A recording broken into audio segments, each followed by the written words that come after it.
ça la fois passée pour ceux dont les paupières de discernement ne dorment pas, en disant qu'après la mort du roi Salomon, Israël était divisé en deux. Le nord, capitale Samarie, et le sud de Juda, capitale Jérusalem. Et la femme était une Israélite qui habitait le nord. Or, Dieu avait déjà promis à Israël, dans Deutéronome chapitre 28, verset 64, que Israël devait, n'est-ce pas, s'éparpiller dans tout le monde entier et adorer d'autres dieux que ni n'a connu leur père, hein, et qui était fait du bois et des pierres.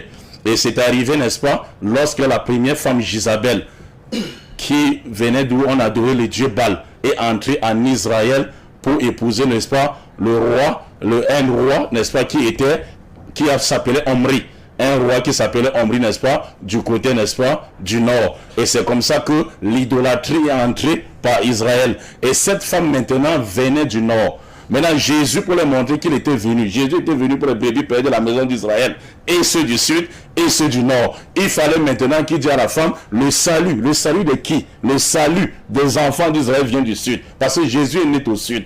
Et ça, c'est que le pasteur ne comprend pas, parce qu'il n'a pas le Saint-Esprit pour comprendre ça. Vous comprenez un peu. Donc maintenant, ici, cette femme, voilà pourquoi cette femme confirme qu'elle est israélite au verset 12 de Jean 4. Et le pasteur Dungu, la femme, rappelez-vous, il a dit, il était d'accord avec moi sur ce point que la femme était une Israélite. Si la femme était une Israélite, pourquoi Jésus dit à ses frères Israélites, étant Israélite aussi, le salut vient des Juifs? Pourtant, les gens juifs, non, mais il n'a pas de salut. Et les gens juifs, non. Le pasteur a confirmé la fois passée. Mais pourquoi il cherche encore le salut? Comme le salut vient des Juifs, étant déjà juifs. C'est ça. C'est ce point-là que les pasteurs ne comprennent pas. C'est parce qu'Israël était divisé en deux. Donc les pasteurs nous contredisent ce point-là, mes chers frères. Donc maintenant, Jésus maintenant a dit le salut vient des Juifs. Ça c'était le premier point. Le deuxième point, j'avais dit ceci. Lorsque vous lisez Matthieu chapitre 21, verset 44, le verset 43 à 44, Jésus dit le royaume de cieux vous sera enlevé. Il passe cette fois-ci à tout Israël, c'est-à-dire aux scribes et les pharisiens qui détenaient, n'est-ce pas, la loi. Parce qu'ils étaient assis sur la chair de Moïse. La loi, n'est-ce pas, des enfants d'Israël. Il dit ceci. Le royaume de cieux vous sera enlevé et donnera une autre nation qui en produira, n'est-ce pas, les fruits. Si le salut vient des Juifs, pourquoi Dieu encore va ôter le salut spirituel, le trésor spirituel chez Israël pour donner à une autre nation? Et la fois, bah, rappelez-vous, les téléspectateurs, je ne faisais qu'insister.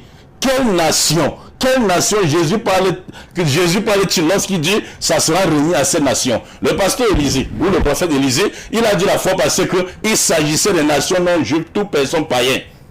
Toute personne païenne. Donc ça veut dire il se contredit. En même temps, il dit le salut vient des Juifs. En même temps, les Juifs seront, n'est-ce pas, ils seront raclés, ils seront, n'est-ce pas, effacés dans la vie du cahier éternel, mais donneront aux païens, mais en même temps, le salut vient des Juifs. C'est-à-dire contradiction dans ces paroles. Je ne sais pas s'il suit les émissions passées. Pasteur Élisée. Donc maintenant, si la nation à qui Dieu va ôter le trésor spirituel d'Israël et les remettre, c'est par eux qu'on aura le salut, ça prouve que ce n'est pas par les Juifs que le salut viendra. Le salut est devenu par les Juifs pour un temps, jusqu'à ce que Jésus dit, il scelle le sort des Juifs en disant, le royaume de Dieu vous sera enlevé et donnera une autre nation qui en produira les fruits. Et la question était là, quelle était, n'est-ce pas, cette nation? Et le pasteur a dit, j'ai envie de répondre à cette question. Oui, je vais répondre. La nation, c'était laquelle? Oui, je vais d'abord entendre les pasteurs. Je vais d'abord entendre les pasteurs parler avant de répondre. Dans les 1 minute qui me reste, Jésus dit, je suis la lumière du monde. Le pasteur, la fois passée, ne fait que répéter ça. Que Jésus avait dit, je suis la lumière du monde. C'est-à-dire, dire que je suis la lumière du monde, cette image parabolique ou métaphorique voulait dire que Jésus, c'était les ampoules. Ou non. Tous les prophètes sont même les disciples. Bien, Matthieu chapitre 5 verset 14 pour oui. Jésus dit vous êtes la lumière du monde en parlant de ses disciples. Ils sont des dieux. Bien. Il nous suivait bien. La fois passée, M. Ndongo a dit la femme était israélite. Il m'a rejoint. Aujourd'hui, le pasteur a dit la femme est israélite. Lui aussi me rejoint. Ça veut dire qu'il y a encore beaucoup de choses qu'ils vont découvrir. Parce que le pasteur, même dans les débats surpassés, il n'acceptait même pas que Israël était divisé en deux. Et je demande aux téléspectateurs, n'est-ce pas, de vérifier leur Bible à la maison, dans 1 Roi chapitre 11, à partir du verset 4 jusqu'à 29, lorsque Salomon avait, n'est-ce pas, désobéi, n'est-ce pas, à Dieu, selon la Bible, et Dieu avait décidé de scinder son royaume en deux. Maintenant, les pasteurs nous rejoignent ce point-là maintenant, mes chers frères. Donc maintenant, la grande question, il dit, Jésus sort de Juda. Jésus ne descend même pas de Juda. Même comme c'est même pas le but, n'est-ce pas, de notre sujet. Jésus le descend. Une autre erreur qu'ils vont reconnaître.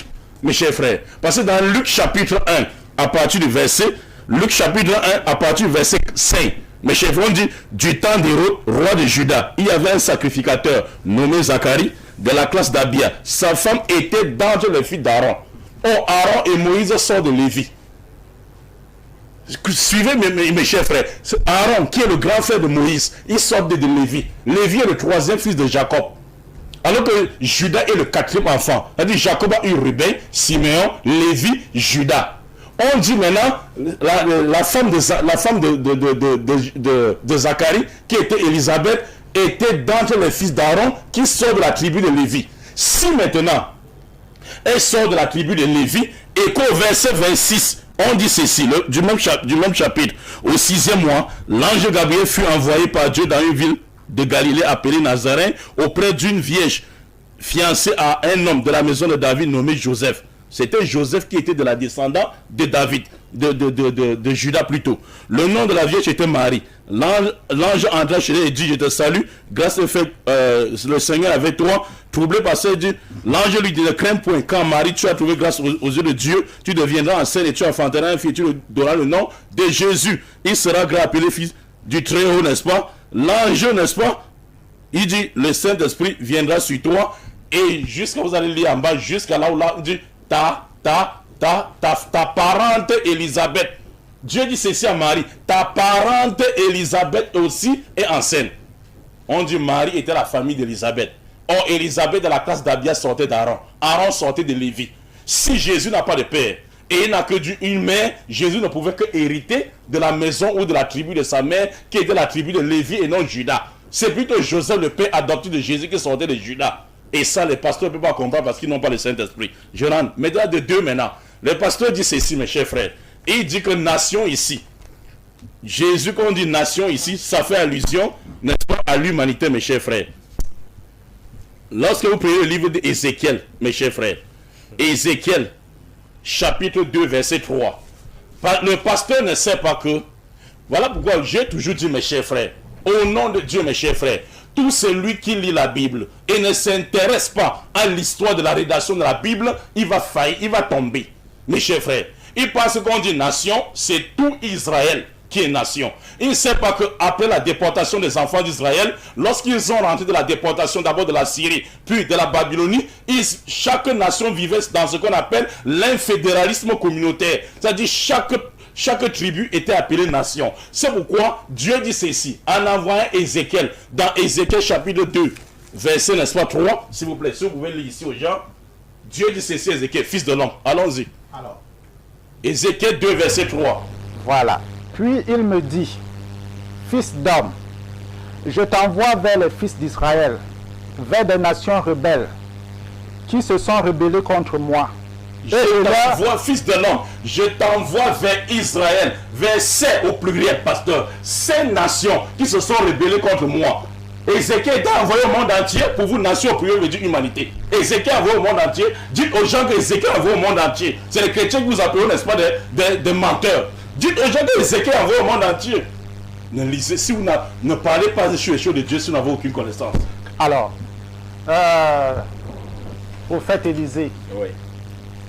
si Ézéchiel n'était pas envoyé au monde entier, Jésus non plus n'était pas envoyé au monde entier. Dieu dit les nations. Pourquoi les nations? Bon, on parle des nations. Il dit je t'envoie vers les nations. Effectivement. Quel chrétien a déjà dit qu'Ézéchiel envoie l'humanité? De la même façon que Jésus, ils disent que Jésus qui a été envoyé vers les nations a été envoyé C'est l'humanité. au monde. Voilà, alors, monsieur le prophète Élisée, je vous écoute. Ok.